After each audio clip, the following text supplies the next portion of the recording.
என்ன ஃபாத்திமா, அந்த பவித்ரா பொண்ணு ஆளையே காணமே. ஊருக்கு போனாலே அங்கேயே இருந்துட்டாளா? அதானே எனக்குமே தெரியலையே, ரொம்ப நாள் ஆச்சுல அந்த பிள்ளைய பார்த்து. ஆமாம்மா, ஆனால் எனக்கு அவள் முடி மேலே அப்படி ஒரு கண்ணு பார்த்துக்க. எதை பார்த்தாலும் எனக்கு பொறாமல் வராதடி. இந்த அழகா முடி இருக்கு பாரு, இடுப்புக்கு கீழே தொங்கும் பாரு, அதை பார்க்கும் போது தான் ஆசையும் பொறாமையும் வருது. ஷானியே நம்மளுக்கு வளர்ந்து தொலைய மாட்டேதடி இந்த முடி. வளர கூட வேணாம்டி, இருக்கிற முடி கொட்டாம இருந்தா போதும். ஆமாம், முடி கொட்டுறதுனால தானே சுருள் முடியை இத்தனை விலைக்கு வாங்கிக்கிறோம், இவ்வளோ விலைக்கு வாங்கிக்கிறோன்ட்டு நம்ம வீட்டு வாசலில் விற்றுட்டு போகிறாங்க.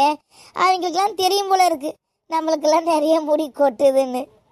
அட ஆமா, 100 முடி 50 ரூபாவா, 200 முடி 100 ரூபாவா, என்னென்னமோ சொல்லி வித்துட்டு போறாங்கடி. பத்தாவதுக்கு இந்த சில்வர் பாத்திரம்லாம் தராங்களாம். நம்ம வீணா கீழே போற முடிய சுருட்டி சுருட்டி அவங்ககிட்ட கொடுத்தா சில்வர் பாத்திரமே கடையே வச்சிடலாம் போல இருக்கு.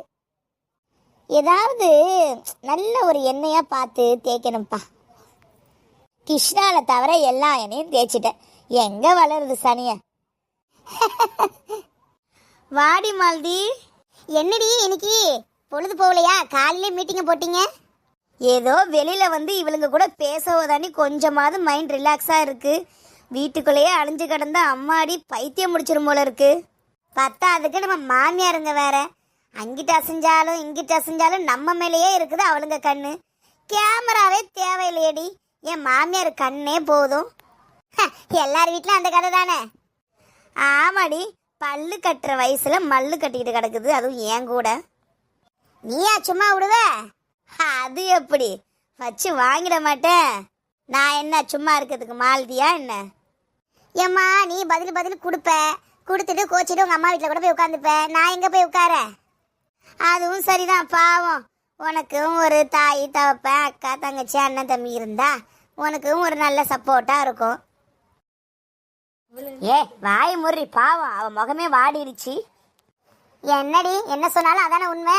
நம்மளை கேட்பார் இல்லைன்னு சொல்லி தானே போட்டு இந்த பாடா படுத்துறாங்க. இருந்தாலும் உன் வீட்டு ஆளுங்க ரொம்ப மோசமுடி. மாமியாருக்கு பார்க்குறோம் சரி, உன் மாமியார் பெத்த பொண்ணுங்க 2 பேருக்கும் எம்மா 2ம் வந்தா அசையவே மாட்டுதடி. அது 2வது இருக்குதே, வாரத்துக்கு 6 நாள் உன் வீட்டில் தான் இருக்குது. ஒரே ஒரு நாள் தான் பாவம்னு சொல்லி போய் புருஷனை போய் பார்த்துட்டு வர போகுது. என்னத்த சொல்ற ஃபாத்திமா? சரி என் தலையெழுத்து. சரி நான் வாரேன். இரேண்டி, கொஞ்ச நேரம் உட்காந்து பேசிட்டு போ. மாவு கடைக்கு போறேன் பிரியா, போய் பார்த்துட்டு அப்படியே காய்கறியும் வாங்கிட்டு போகணும், நேரமாகுது, சமைக்கணும். சரி நீ கிளம்பு, பாவம் அப்புறம் எங்கனால நீ திட்டு வாங்குவ. சரிடி வரேன்.